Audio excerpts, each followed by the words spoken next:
Good evening.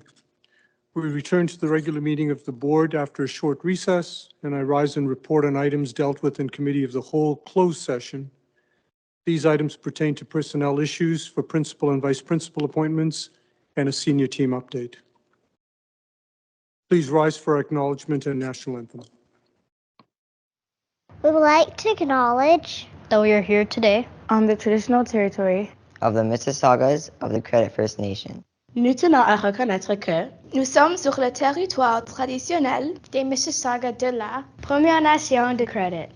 Oh, Canada, our home and native land, true patriot love in all of us command. Quand ton bras s'est porté le pays, il s'est porté la croix. Ton histoire est une épopée des plus brillants exploits. God keep our land glorious and free. Oh, Canada, we stand on guard for thee. Oh, Canada, we stand on guard for thee.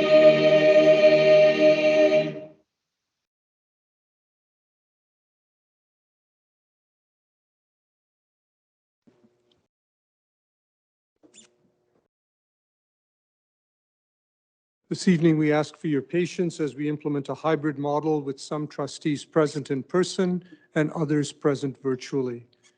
As we navigate our new hybrid environment, I ask that all meeting participants utilize their board devices to log into Microsoft Teams when attending board meetings, regardless of location.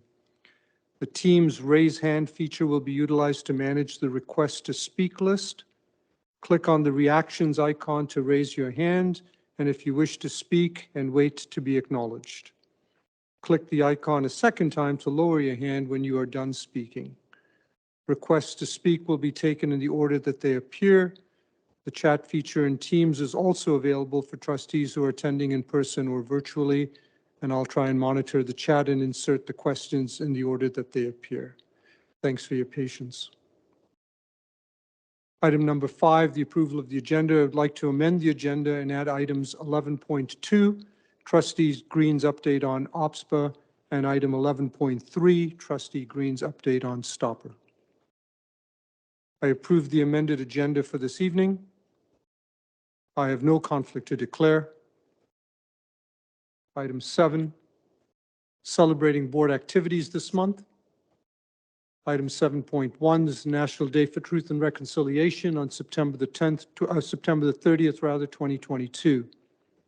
On September 30th, staff and students will wear orange in recognition of the National Day of Truth and Reconciliation, also known as Orange Shirt Day. Orange Shirt Day was founded by Phyllis Webstad of the Shuswap Nation. This National Day ensures the opportunity to recognize and remember the harmful impact and the legacy of colonialism has on Indigenous culture and sovereignty through the residential school system, which more than 150,000 First Nation, Métis, and Inuit children were forced and attended between the 1870s and 1997. Islamic Heritage Month, October.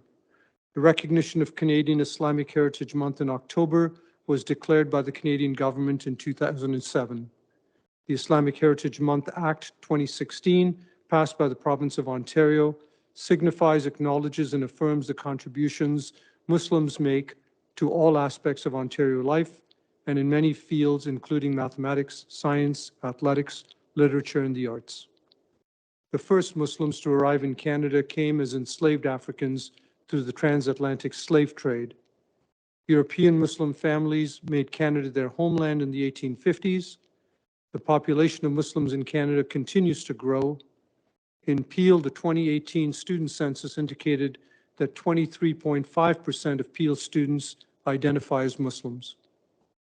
Our publicly stated commitments to anti-racism and anti-oppression ensure that this occurs through engaging, equitable, and inclusive online and in-person learning modalities and through culturally relevant program opportunities. In celebration of Islamic Heritage Month, we continue to center students' lived experiences as well as amplify the community's definition of Islamic flourishing. Latinx Heritage Month, October. In October, the Peel District School Board recognizes the celebration of Latinx Heritage Month, also known as Hispanic Heritage Month. This month amplifies and celebrates the rich contributions of Latinx Canadians to our social, economic, political, and multicultural fabric. Throughout this month, we will continue to center students' lived experience and amplify the community's definition of Latinx flourishing through engaging learning modalities grounded in culturally relevant program opportunities. World Teachers Day, Peel Teachers Day, October 3rd, 2022. On October 3rd, Peel District School Board celebrates Peel Teachers Day in addition to World Teachers Day. The theme for World Teachers Day 2022 is the transformation of education begins with teachers. A fitting tribute to all of the dedicated PDSB educators affecting positive change and helping students achieve extraordinary things each and every day. Principals and Vice Principals Day, October 7th, 2022. October 7th marks Principals and Vice Principals Day at Peel District School Board. Thank you for your leadership, for your support and encouragement in helping students and staff succeed, and for your commitment to building strong school communities with a focus on equitable learning opportunities. Bus Driver Appreciation Day, October 19th, 2022. On October 19th, Peel District School Board will celebrate Bus Driver Appreciation Day, an important day to recognize those who help thousands of students get to and from school safely, and who are often the first friendly face greeting students on their way to school. We appreciate all that you do.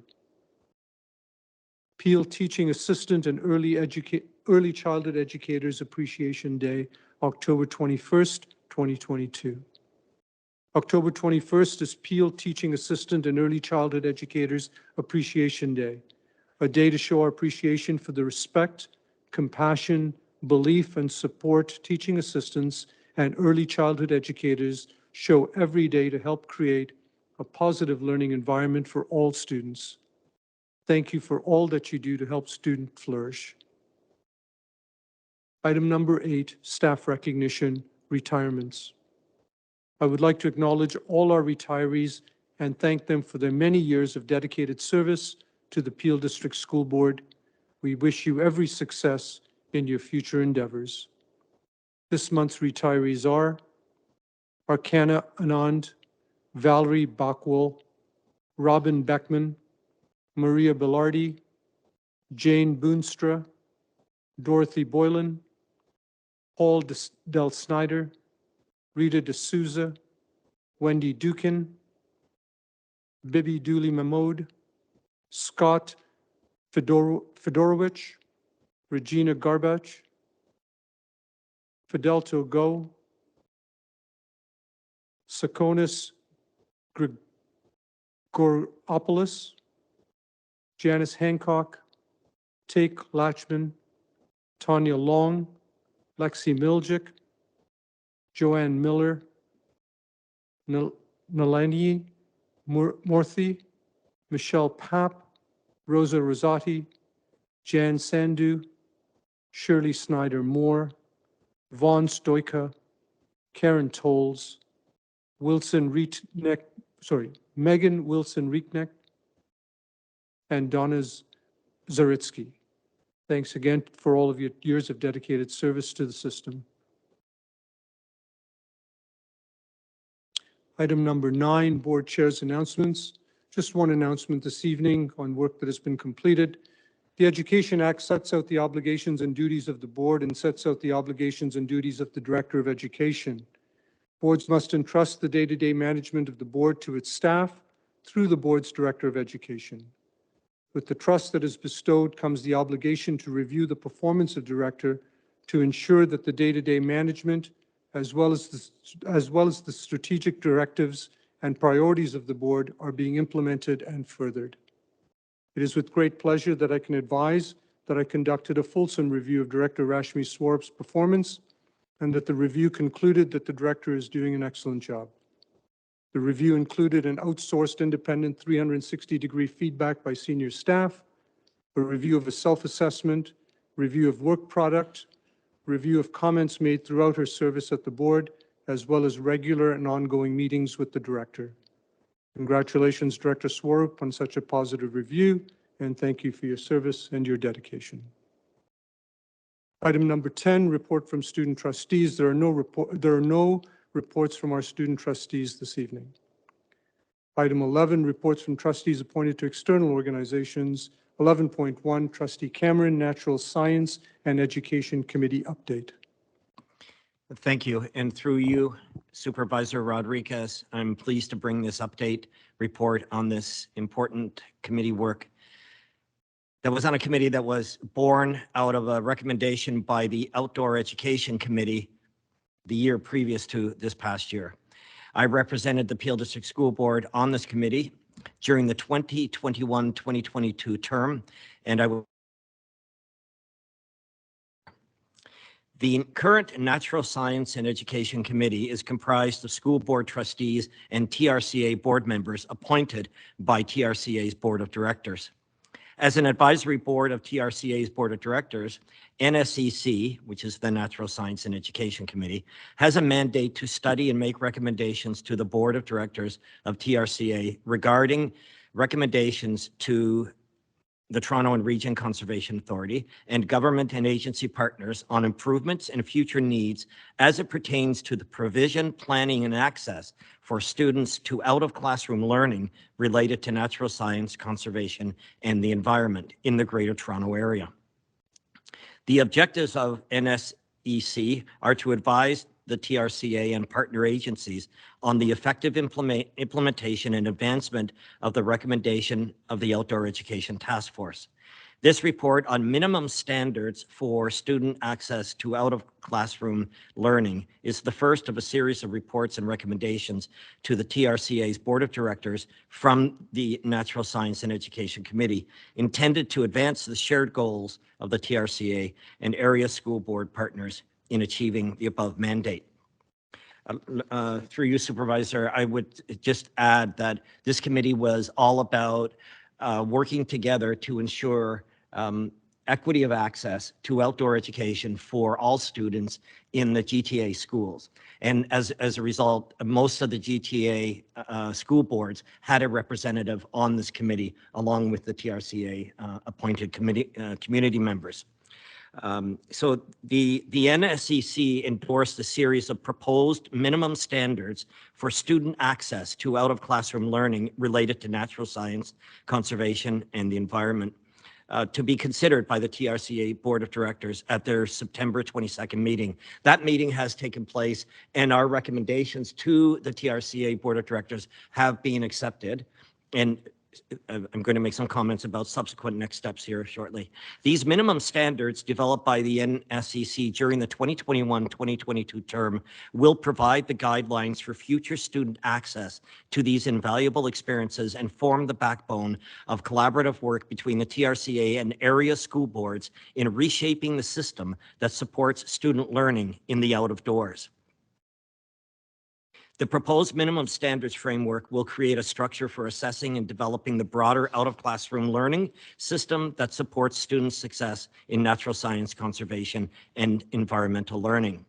The recommended framework will ensure sequential, integrated, and repeated exposure through the engagement of grades 2, 4, 7, and 9 students in out-of-classroom learning related to natural science, conservation, and the environment. So in other words, children in grades 2, 4, 7, and 9 in the GTA boards will be offered opportunities to leave the school, to come and stay over at outdoor education centers.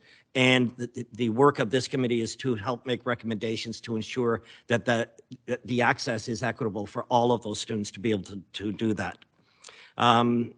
The framework will also provide for cross support of curriculum and learning in grades 3, 5, 6, 8, and 10. So you'll recognize those grades as not the ones that are actually attending an outdoor or conservation authority for outdoor learning, by creating opportunities for leveraged learning both in the classroom and in the schoolyard or in the community. And the third part of the framework that it will achieve is creation of a consistent and clear system that ensures equitable access for all students in the GTA while supporting improved system planning and resourcing GTA-wide.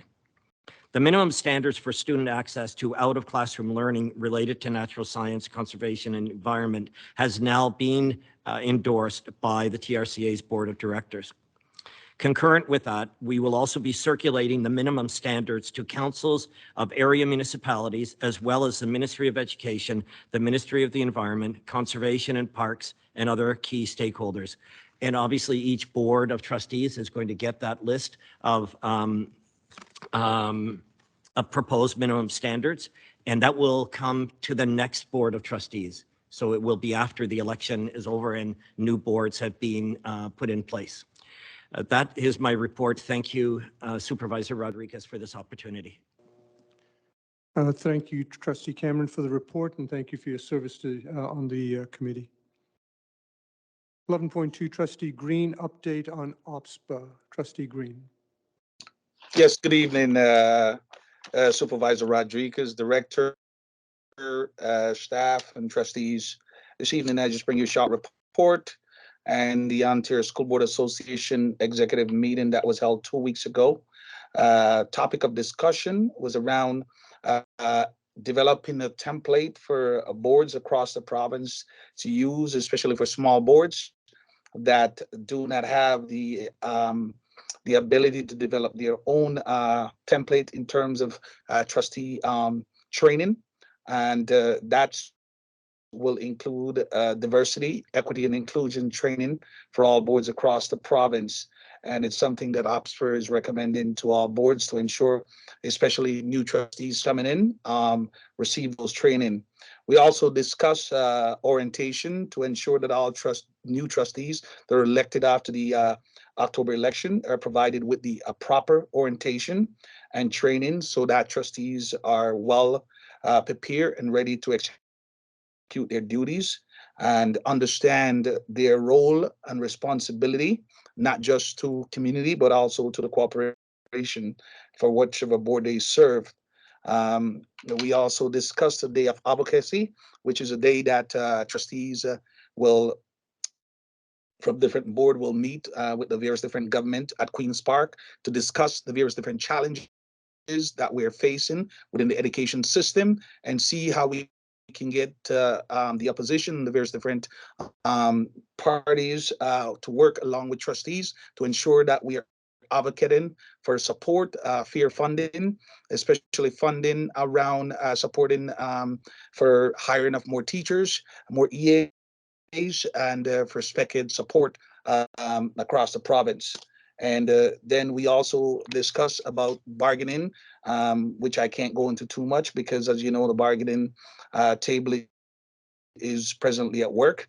And then lastly, we also, as many trustees may aware, that the executive director for the Ontario School Board Association has put in his retirement. So we were able to meet with an ad hoc company and hire a company that is presently will be looking to hire so that we can hire our next executive director for the Ontario School Board Association.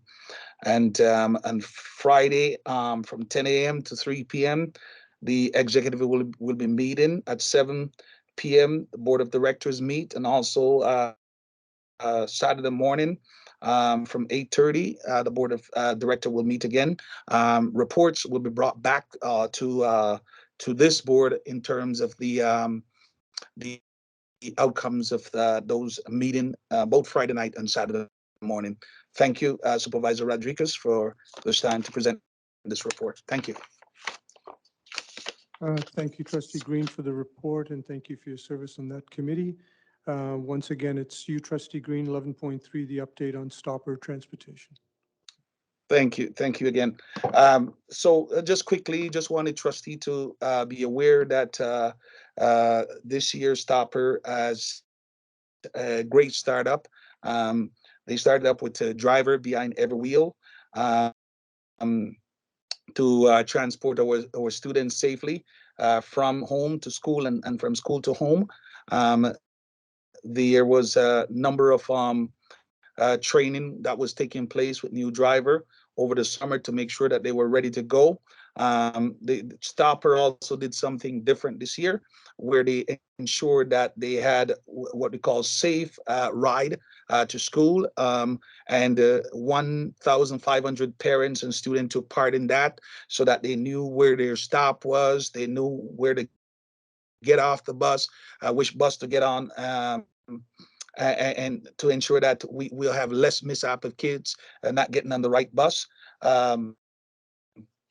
It's also noted, that was discussed at the meeting, that since the start of school, some drivers, even though there was every bus had a driver behind the wheel, some drivers felt that the job was not, to their liking. So they have lost a few drivers. However, the operators are working diligently to ensure that they have drivers are trained and ready. And presently, they are training some new drivers to make sure that we have those drivers behind every seat. Trustee may get phone calls around delay of busing, especially in the Mississauga area. This is mainly due to construction at the present time. So I wanted Trustee to be aware of that, especially buses that are going up Highway 10, because as you know, the LRT line is taking quite a bit.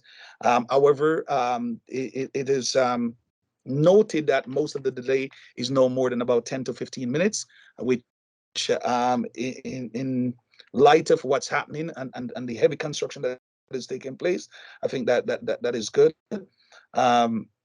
The budget for the school year, we will, Trustee needs to be aware that we'll see a heavy increase coming to board for the next school term. So prepare. Don't be surprised when you see the increase, because the operators, with inflation, fuel and everything, and this is also negotiated as a part of the operating contract. So please be aware, don't be alarmed when you see that come forward. Thank you, Supervisor Rodriguez. Thank you again, Trustee Green, and thanks for your service on that committee. Item number 12, Director's Leadership Report, Director Swaroop. Thank you, Supervisor Rodriguez. Good evening, trustees, staff, and community members. At this year's starting point, we launched the new school year with more than 600 principals, vice principals, senior staff, and managers. The morning was an excellent opportunity to review our collective work and commitments and to share an overview of the priorities moving forward with a focus on building better together. At this session, we delved into the 4 system priorities that will focus our shared work for the 2022-2023 school year. These priorities are achievement, human rights and equity, mental health, well-being and engagement, pathways and transitions. Each priority aligns with the board improvement and equity plan focus area and school improvement and equity plan and workplace goals to ensure that a through line exists from the system to the school and to the classroom.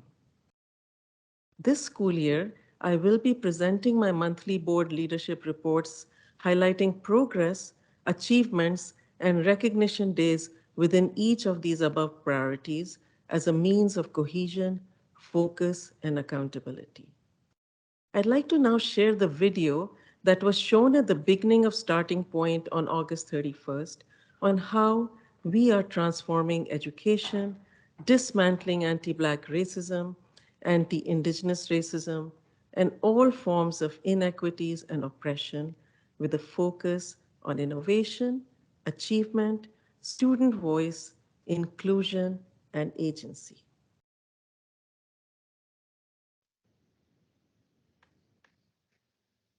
This school year, we are ready to meet our moment. For each of the more than 155,000 students counting on us. For each of our more than 20,000 colleagues looking to one another for support within and beyond the walls of our 259 schools, spanning 1,247 square kilometers, where more than 114 languages are spoken. Our Peel family is on a journey of transformation. We are reimagining education with a focus on student voice and agency. We are impassioned educators, support staff, and school and system leaders working alongside community activists and education partners to create more equitable, inclusive, innovative, and sustainable learning environments for students. Schools are bustling with innovative models of learning, resources reflective of students' intersectional identities, and diverse learning experiences that teach the technical and soft skills needed to succeed in the years ahead. Experiential learning partnerships are helping students of all abilities with everything from finding their voice to exploring post-secondary and career opportunities that otherwise may not have been within reach. PDSB is transforming to create a culture of inclusion with new policies, processes, and structures that are critical in dismantling anti-Black racism, anti-Indigenous racism, and all forms of system inequities and oppression. And now, other school boards across Canada are looking to us as leaders as we forge a new way forward by eliminating systemic inequities while putting each student's well-being, achievement, and sense of belonging at the forefront of all we do. Time and time again, over the past 2 years, especially in a global pandemic, we came together to meet our moment. Through our daily efforts, we are altering the trajectory of students' lives for the better, so that one day PDSB students will go out and change the world around them. When people are educated, society is transformed.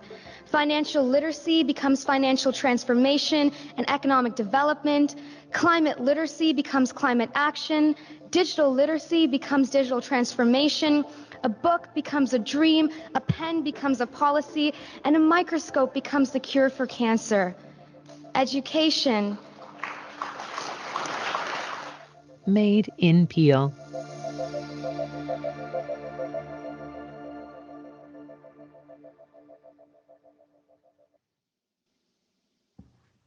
At the end of the video, you were hearing from Kanisha Arora, a graduate of Glen Forest Secondary School and a UNESCO youth representative. Just this month, she opened the UN's Transforming Education Summit by moderating a conversation with Deputy Secretary General of the UN, Amina J. Mohammed, and President of the 77th session of the United Nations General Assembly, Kasaba Kurosi.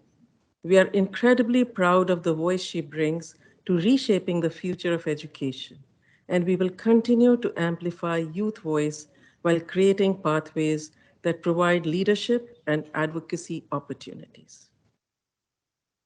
We continue to maintain a focus on achievement as a priority in our strategic plan and work to align classroom instructional practices with the goal of ensuring that disproportionalities in achievement are addressed. The focus on this priority ensures that all students are given the tools to succeed academically and in life while seeing themselves reflected and affirmed in their learning. On a recent visit to Harold F. Lockin Public School, grade 5 students shared their learning through letters written to me. One student shared, "I love that learning is fun. I love that we see lots of diversity in class and around the school. I know people from Asia, Africa, and the Americas. Our school is anti-racist, allowing people from any race to learn and have fun. Throughout my recent school visits, it was evident that the sense of belonging that students feel are a strong foundation for innovation to take hold as they engage in their learning.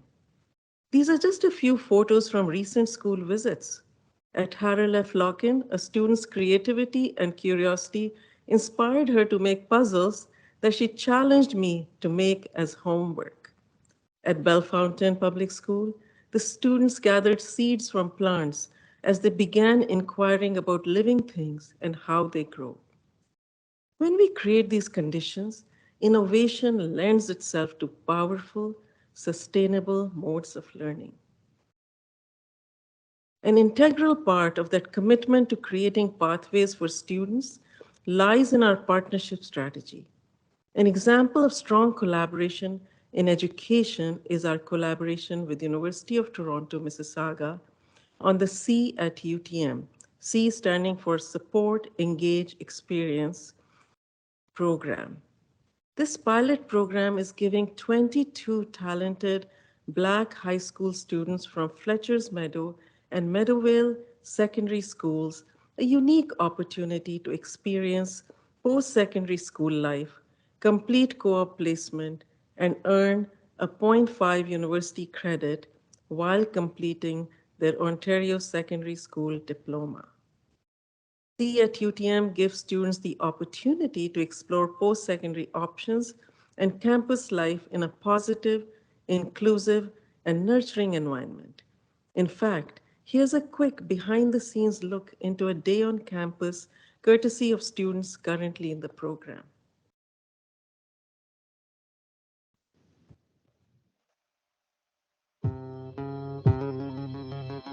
I was definitely nervous and anxious and expectant. Fit and nervous. Anxious, unprepared, and light-hearted. Excited, curious, and open-minded.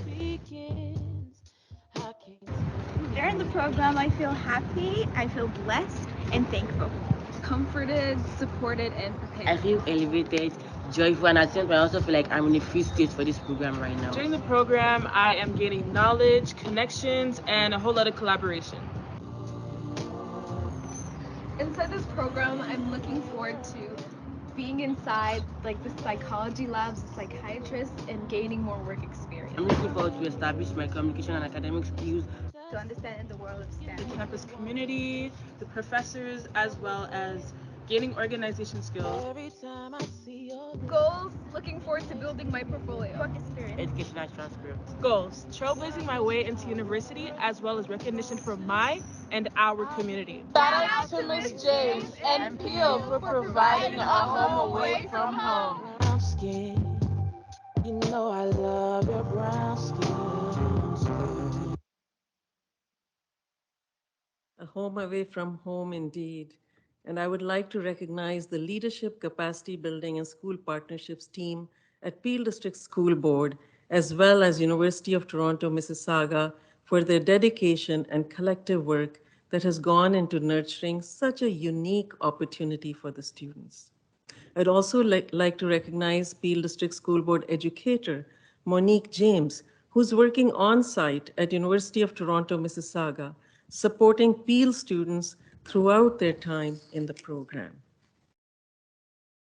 As we begin the 2022-2023 school year, the ministry directives remain the foundation of our work to ensure equitable outcomes for Peel students with a focus on our Black and Indigenous communities guided by our board and school equity improvement planning.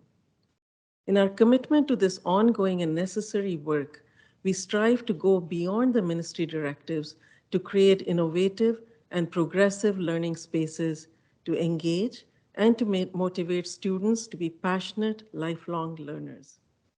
We understand that the actions required to create greater racial equity and to interrupt systemic inequities need to be ongoing and consistent to create deep structural and cultural changes that reflect inclusive, equitable, and human rights practices in our programs and policies.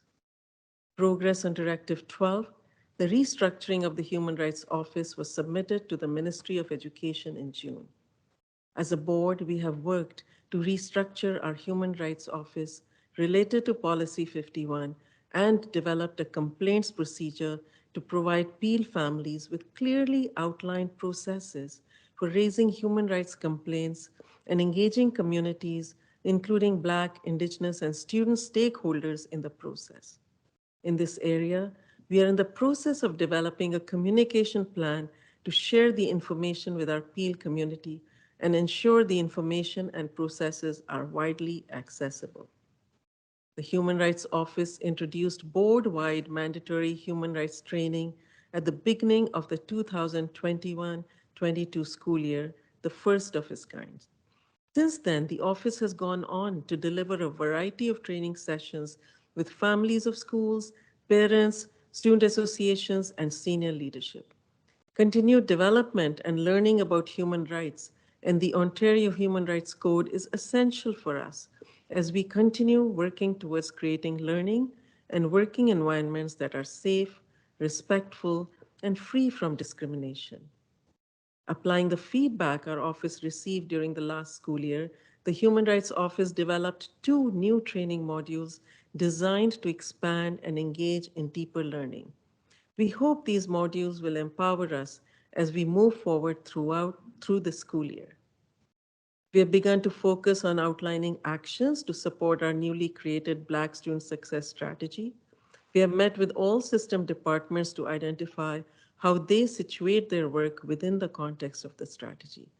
And for this strategy to be successful, we are determining ways for students to authentically participate as part of the decision-making process, informing policies to support student success in our schools.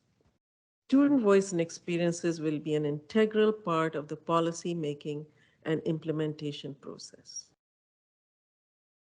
Friday, September 30th, marks National Day for Truth and Reconciliation, a day to recognize the long-term impact of the residential school system on First Nation, Métis, and Inuit peoples, and to honor and commemorate residential school survivors and those who did not survive. Schools throughout Peel will observe this day by engaging in meaningful learning and discussions about the impact of the residential school system in Canada. Educators were provided resources by the Indigenous education team to create purposeful and authentic learning experiences. And schools have had the opportunity to register for National Truth and Reconciliation Week, organized by the National Center for Truth and Reconciliation. Some schools will also take part in the first ever Gidina Venadimin, We Are All Related event held at the Paramount Fine Food Center, which will feature presentations from residential school survivors, elders, leaders, activists, and many others. As we see September come to a close, I wanted to highlight the importance of celebrating Latinx Heritage Month, also known as Hispanic Heritage Month and Islamic Heritage Month, both of which fall in October. Heritage Months play an important role in our efforts to combat discrimination, racism, and all forms of inequities and oppression. They provide us with opportunities to delve deep within each culture to celebrate their traditions, contributions, and achievements within Canada and globally, but also to highlight the injustices they still face so that we can work collectively towards building more inclusive school communities. The months of recognition provide one of many opportunities to highlight students' intersectional identities, and every opportunity should be taken to affirm students throughout the year and in all curricular areas. As part of our efforts to build authentic and meaningful relationships with students and families, and to foster a greater sense of belonging, we are proud to celebrate monumental moments in our communities. On Saturday, September 17, Alton Public School students, families, and staff joined with the community in celebration of Alton's 200th birthday. The celebration highlighted the important role the school has played in the community throughout 2 centuries, beginning with a bagpiper strolling down the main street towards the old Alton Schoolhouse followed by a town crier who shared how Alton was settled in the 1800s. As settlers of the land, it was acknowledged that Alton resides on the treaty lands and territory of the Mississaugas of the Credit First Nation and the traditional territory of the Haudenosaunee and Huron-Wendat. The community was encouraged to share memories of their time at the old Alton Public School, browse class photos, and view artifacts. Visitors and community members toured the old school and were able to view display boards of past events that occurred within the classrooms and on the playground from the 1800s until it closed in 2013. Students presently attending the new Alton Public School were able to view art pieces they had created in their classrooms, which had been fashioned into a quilt curated by a community member. It was quite the celebration and a wonderful reminder of how schools become the heart of the communities they serve. Happy 200th birthday, Alton Public School. October is also an important month where we recognize the impact and contributions of many staff within Peel District School Board. First, we have World Teachers Day and Peel Teachers Day on October 3rd. On this day, we call on students, Peel District School Board families, and colleagues to join us in expressing our appreciation to educators across the system for their ongoing commitment to serve each and every student to attain their maximum potential, nurture independent thinking among students, support and celebrate student growth and well-being, and helping to foster strong school communities. Principals and Vice Principal Day follows on October 7th, a day to recognize the dedicated and diligent work of school leaders who are to be commended for their passion and ongoing dedication to creating the conditions needed for students and staff to thrive. Through their leadership, students learn, feel safe, and can meet their full potential in learning environments that are welcoming and inclusive. October 19th marks Bus Driver Appreciation Day. And thank you to all bus drivers for taking on the enormous responsibility of keeping us moving safely, for always going the extra mile when needed, and for being one of the first happy faces greeting students every day. We appreciate all that you do. And just a couple of days later, on October 21st, we celebrate Peel Teaching Assistant and Early Childhood Educators Appreciation Day, two roles that are vital to student learning and support. In many cases, that includes emotional, physical, and socio-emotional support to serve the diverse needs of students. We appreciate you so much and truly value the work you do in and out of the classrooms to help each student grow personally and academically. We also marked the 42nd annual Terry Fox Run this month across Peel District School Board, with events being shared on schools' social media channels. It was incredible to see all the students and staff participating and learning. At Morton Way Public School, students coded microbits to count their steps, creating a prototype of an ankle strap to hold the microbit. While at Stanley Mills Public School, they had a young guest speaker share her experience facing cancer and the importance of continuing Terry Fox's Marathon of Hope. It was incredible to see so many of our school communities honoring the life and memory of Terry Fox. And I'm so proud of each person who participated, supported, and donated to cancer research. And with that, I conclude my remarks for the evening. Thank you.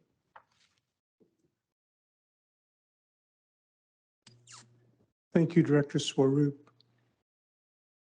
Moving on to item 13, 13.1, Policy 56, Occupational Health and Safety. Both of these are on the consent agenda.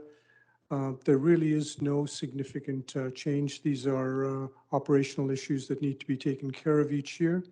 And so I approve Policy 56, Occupational Health and Safety, and item 13.2, Board and Committee Meeting Schedules 2022-2023 updated.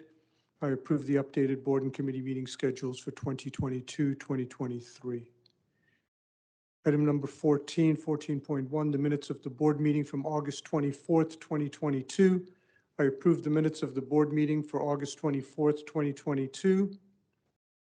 15.1, the minutes of the Parent Involvement Committee, May 26th, 2022.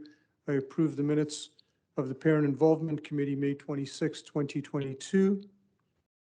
15.2, I approve the minutes of the Special Education Advisory Committee, June 14th, 2022. 15.3A, I approve the minutes of the Physical Planning, Finance, and Building Committee, September 7th, 2022. Item 15.3B, the motions for consideration, Physical Planning, Finance, and Building Committee, September 7th, 2022. Are there any questions about that, those motions for consideration?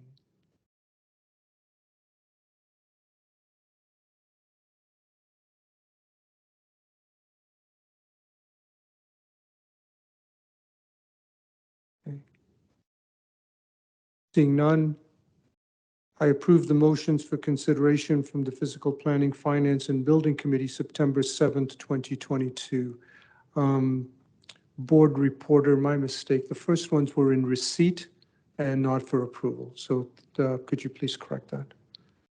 Moving on to item 15.4, the minutes, Governance and Policy Committee, September 14th, 2022. I'm in receipt of those minutes. And item 15.4B, motions for consideration, Governance and Policy Committee. Are there any questions about the motions for consideration from the Governance and Policy Committee?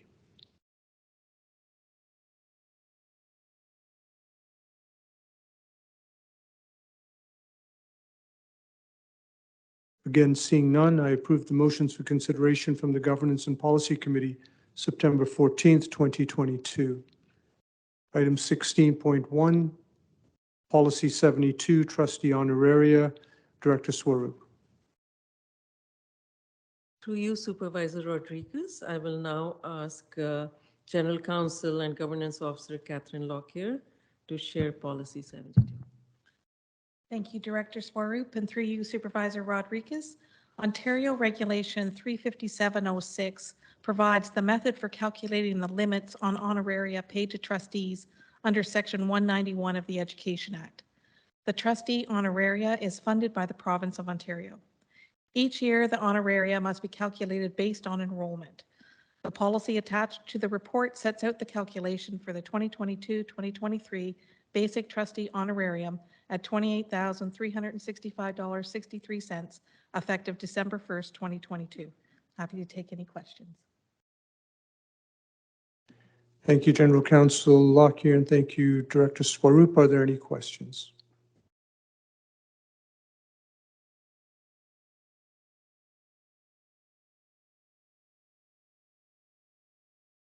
Seeing none, I approve the revised Policy 72 pertaining to trustee honoraria for the period of December 1st, 2022 to November 14th, 2023, attached as Appendix 2 to the report titled Peel District School Board Policy 72 Trustee Honoraria. Item 16.2, proposed amendments to Peel District School Board Procedure Bylaw, Director Swaroop. To you, Supervisor Rodriguez, I will again call on Catherine Lockyer, General Counsel and Governance Officer, to share the staff report 16.2. Thank you, Director Swaroop, and through you, Supervisor Rodriguez. The current board bylaws and related governance directives were approved at the June 16, 2021 board meeting. The procedure bylaw is something that should be reviewed regularly to ensure that it is meeting the needs of the board and committees, as well as providing the necessary guidance for effective and efficient meeting management. After applying the current bylaws and upon closer review, there was some demonstrated need for a few amendments, clarifications, and additions to the bylaw. The proposed amendments were presented to the Governance and Policy Committee at the June 15, 2022 meeting. Notice to the public regarding the proposed amendments was provided at the June 29, 2022 Board of Trustees meeting and have been available on the website for comment since June 29, 2022. No further comments have been submitted. There will be training provided on the new bylaw in the new term of office. Happy to take any questions. Thank you, General Counsel Lockyer. Thank you, Director Swaroop. Are there any questions?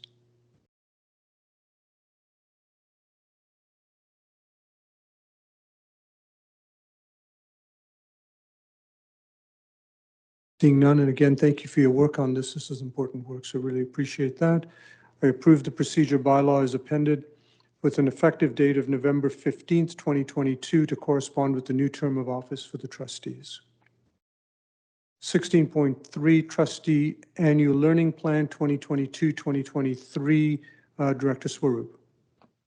To you, Supervisor Rodriguez, I will call upon Catherine Lockyer, General Counsel and Governance Officer, to share the report on the Trustee Annual Learning Plan for this year. Thank you, Director Swaroop, and through you, Supervisor Rodriguez. Pursuant to Ministry Directive 6, the board shall establish a mandatory annual learning plan for members of the board. The first mandatory annual learning plan was completed and reported out at the May 25th, 2022 Board of Trustees meeting. The requirement of an annual learning plan is embedded in the procedure bylaw. A new plan is needed for the 2022-2023 year. Given the municipal election, a new Board of Trustees will be sworn in on November 16th, 2022. The proposed annual learning plan takes into consideration that there will be new trustees on the board. The recommended training focuses on the trustee roles and responsibilities, as well as awareness of important system work of the board. There are 6 learning opportunities proposed and include the trustee orientation, trustee roles and responsibilities, Peel District School Board consent culture, trustee code of conduct, budget, conducting expulsion hearings and suspension appeals. There may be other learning opportunities and consultations that arise throughout the year. Happy to take any questions. Thank you again, General Counsel Lockyer, and for all your work on that. Are there any questions?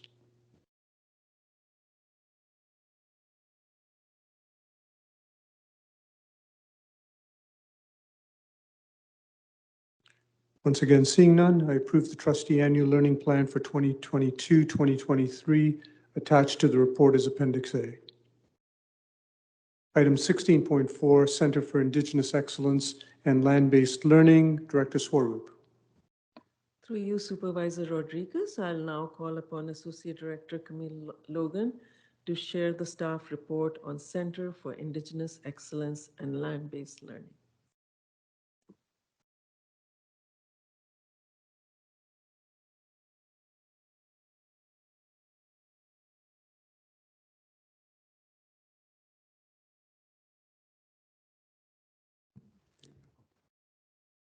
All right, got it.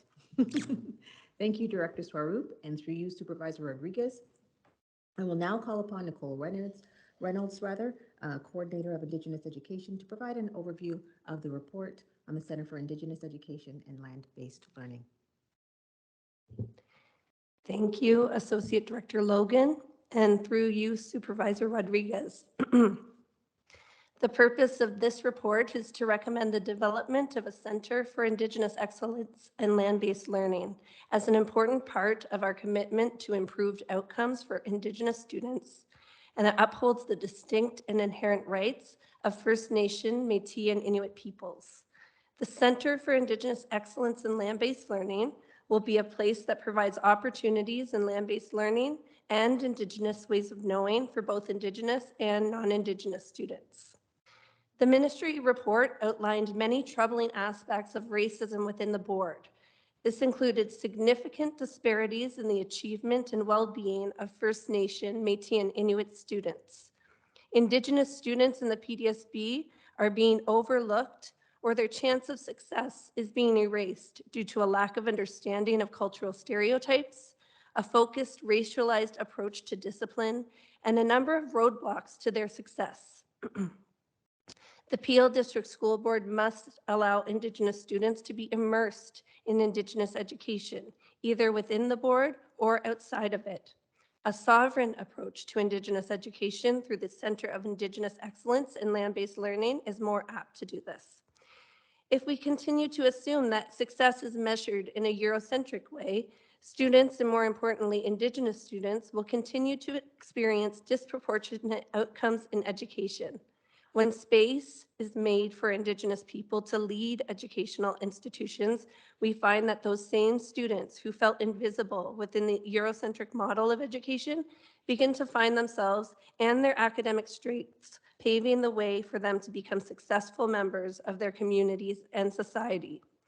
Nowhere is this more evident than the numerous Indigenous sovereign spaces supported by various school boards and institutions. Examples include the Urban Indigenous Education Center and the Wandering Spirit School in the Toronto District School Board, the Urban Indigenous Foundation of Hope and Peace for Wellness, a partnership between the Halton District or the Halton Catholic District School Board and Country Heritage Park, and the offices for the Mississauga of the Credit First Nation held at the University of Toronto Mississauga campus. To show a commitment to upholding the rights of Indigenous people, our treaty partnership with the Mississaugas of the Credit, and an act of reconciliation, the building and the land of the former Credit View Public School should be used as the Center for Indigenous Excellence. This site currently sits vacant, has land on which Indigenous and non-Indigenous students can learn through Indigenous ways of knowing, doing, and being, and has proximity to the Credit River. The Center of Indigenous Excellence in Land-Based Learning will be the work site for the Indigenous education team, an affinity space where Indigenous students can access cultural education from community partners, used as a field center for schools to access to receive experiential learning opportunities in Indigenous ways of knowing, doing, and being led by community partners, a space for capacity building and professional development for staff in education for reconciliation, and a place to build partnerships and network with community and treaty partners, such as the Mississaugas of the Credit, the Credit River Métis Council, and the Indigenous Network. Article 14 of the United Nations Declaration on the Rights of Indigenous People states, Indigenous peoples have the right to establish and control their educational systems and institutions, providing education in their own languages in a manner appropriate to their cultural methods of teaching and learning. This is different than merely giving Indigenous students the equitable or same education as every other student. The cultural survival of First Nation, Métis, and Inuit communities and the academic success of their children will largely depend on the implementation of culturally relevant curriculum that is based on contributions made by these very communities. The Indigenous Education Center will show Peel District School Board's commitment to upholding Indigenous rights to self-determine their education systems and value the Indigenous families and students they serve. And I'd be happy to answer questions.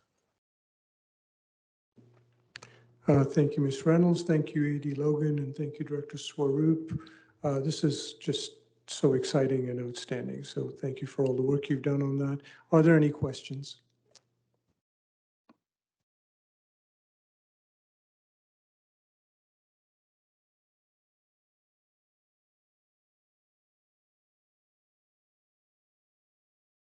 All right, seeing none, we look forward to what's to come with great anticipation, and I'm in receipt for information, the recommendation of the development of a Center for Indigenous Excellence and Land-Based Learning.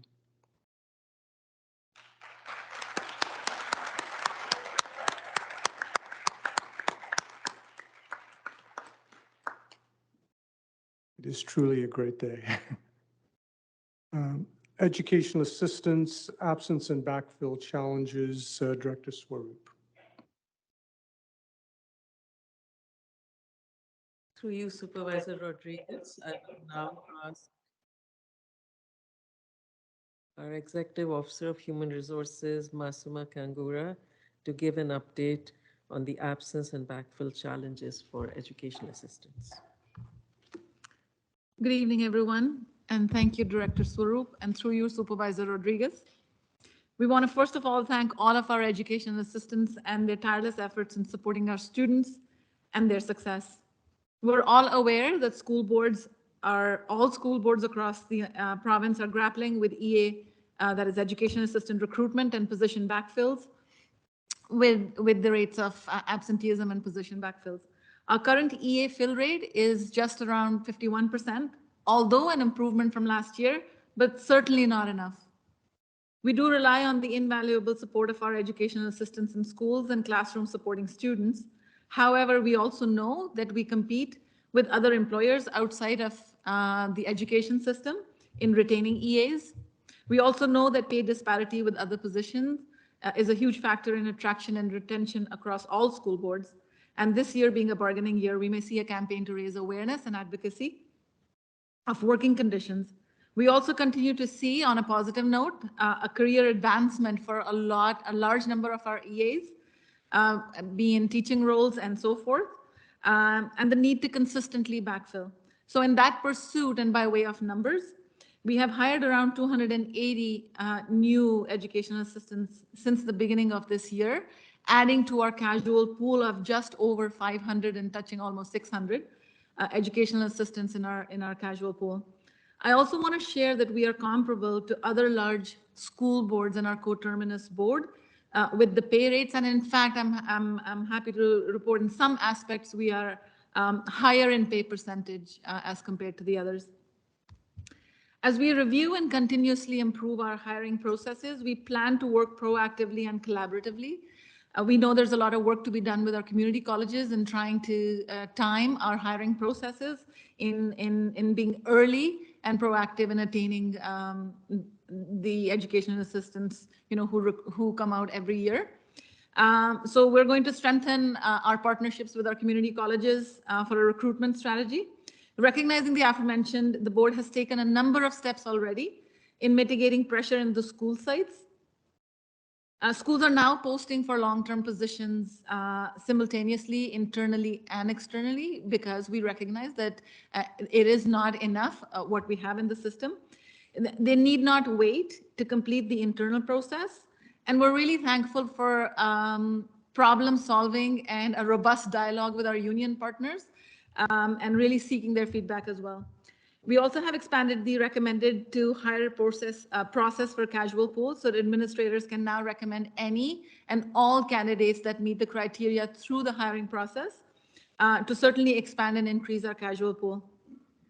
We have also streamlined our process to accelerate the hiring of these candidates as one of our priorities. We will be launching the attendance program in October 2022 with a focused and sustainable support for staff.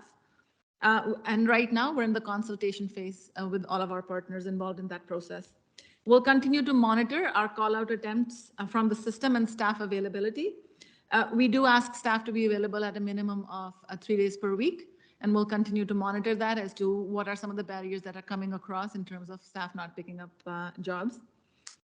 Additionally, advocacy with OPSBA, certainly highlighting the universality of the issue and its impact across scale. We also continue to hire casual DECs who also support in the function of the EA fill rate as well. I also want to highlight that we don't have restrictions for candidates seeking EA positions that they need to hold another position with the board. So they can be brand new and join the board, so they need not have another position with the board. With some of these measures, we hope that we'll be able to see a sustainable improvement. And certainly in our pursuit of continuous improvement, we feel that we'll be able to sustain and maintain these initiatives to meet the needs of our students. Thank you, and I'm happy to take any questions, if any. Thank you, Human Resource Director Kangura, and thank you, Director Swaroop. Are there any questions?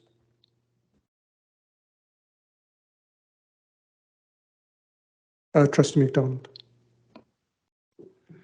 Thank you, Supervisor, and through you. So, this has been a question I've been asking, obviously, is the fill rates, and I'm glad to see the fill rates are up, and I'm hearing some steps that we're improving there from 25 to now 50%.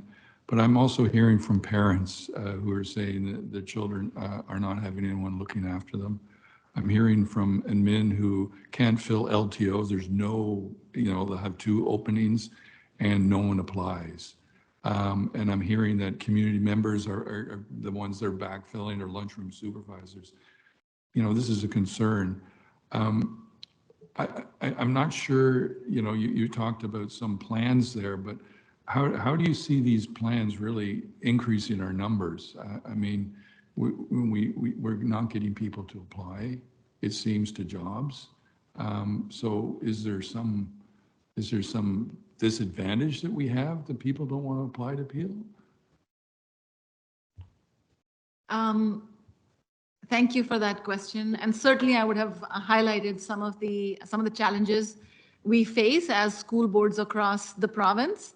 I think there are a number of factors. As outlined, we do compete with other employers. So as an educational assistant position with the qualifications they attain, we are not an exclusive and sole employer of these positions. So there is that factor. We know with the wages that they earn, it's normally needs to be supplemented with another income, and that might be a barrier that comes in the way. So there, it's a multidimensional and manifold, challenges that we face even within recruitment of educational assistants. And certainly, as much as we're trying to increase our pool, but it's how do we? It's not for the lack of having, but it's rather the lack of how many jobs are they accepting versus the rate of absenteeism as well. So I think it's that proportionality and that balance. And certainly we're thankful to other supplemental positions where we know that students have right to access to education.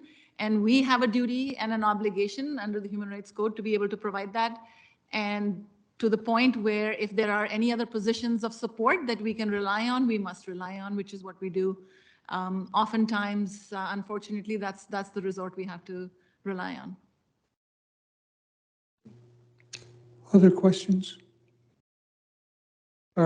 Trustee Benjamin? Through you, Supervisor Rodriguez, I have just one question, which is just the opposite. I know of several TAs who are qualified and who have worked in our board, in several positions, but they say they are not being even put in the supply pool or the occasional pool. So what do they have to do to convince the administrators or, I don't know, the hiring personnel that, having worked with the Peel District School Board and living close to the schools where they have worked, which is an advantage, why is it that they are not, after all these years, being absorbed by the PDSP? That's the question to me, and I have no answers, so I'm seeking answers to that. Certainly, through you, Supervisor, and thank you for that question. I'm happy to take any specifics because each case could have a variable that's associated with it. If they're already our employee, I'm interested to see what are some of those barriers that are preventing them from attaining a successful position. Certainly with the fill rates that we are, there's a lot of opportunity for them to be filling and actually being employed on a daily basis. So I'm happy to take any specific circumstances where I can certainly support and sort of help with removing those barriers. Okay, thank you. Thank you again. Any other questions? Trustee Cameron? Thank you. Through you, Supervisor Rodriguez. I just want to clarify if I heard that last part right. If we have an issue in our community with an EA, or in my case, I'm talking about some EAs that are telling me they're burning out. They have many cases of children that they're trying to support at the same time. And these are amazing people, but they're running on empty in terms of their own energy and their own mental health. And the concern is, the flip side concern that I hear in my community is that we have people who are applying, but it's taking a long time for them to actually get something from the Peel District School Board HR department saying that they're hired. And in that interim, they're going somewhere else. And so we're losing them. So did I hear right that if we have specific examples of cases where people are applying, but it's taking a long time and they're about to leave, that we could call you and tell you the case and see if you could track that? Or is maybe another question is there a reason the HR department does take so long to process candidates? Thank you for that. And certainly, as you know, within the context of employment, there's quite a few legislative requirements that we must meet. I'm also aware that there are many other school boards who may not be meeting that. And for the longest period, we felt that our risk to exposure in terms of the population that we serve needed to have a balanced approach in how we are hiring staff, particularly the ones that are external to the board. Because the risk can be greater. It only takes one incident to be in a situation of vulnerability, and that was something that we had discussed, and we've sort of mitigated that with accelerating, the criminal background checks. I know I've had some conversations even with some of the areas, in particular Toronto and Hamilton, where staff may be coming from there. Those agencies were taking a long time. Happy to hear where, because we are transforming HR, and certainly there's a lot of work that I need to do with my own staff in strengthening their practices and shifting that that work to be transformative. I'm happy to receive feedback where the initiative and the process can be really accelerated and improved so that we can provide that service to folks that require it. Great, thank you. Other questions? Is that an old hand, Trustee Benjamin? Okay, thanks. Okay, thanks. No, just making sure. Right. Thank you for all of that. I know how difficult it is, and I know that we'll continue to hear about this as it progresses in the next little while as well. So I appreciate all the work that you've done with it. And so I'm in receipt of the oral presentation this evening on the educational assistance. Item 17, there are no motions for consideration, trustee motions for consideration. Item number 18, notice of motion regarding term limits for school board trustees. This notice of motion has been put forward on the behest of Trustee Davies. Whereas the board values enhanced community engagement, and whereas the board is committed to diversity and inclusion, and whereas education is a constantly evolving field which benefits from regular infusions of new and fresh ideas, and whereas notwithstanding the arduous process to secure political office, trustees should not view themselves as lifetime politicians. Therefore, be it resolved that a letter be written to the Premier of Ontario to request necessary changes in legislation to permit and implement term limits for the position of school board trustees, such that beginning with the 2022 municipal election term, trustees of the Peel District School Board be limited to a maximum of 5 terms in office. And that is our last item of business. Item number 19, adjournment. Having no further business this evening, I now adjourn the meeting of the board for September 28th, 2022. Do indeed have a pleasant evening. Thank you for coming.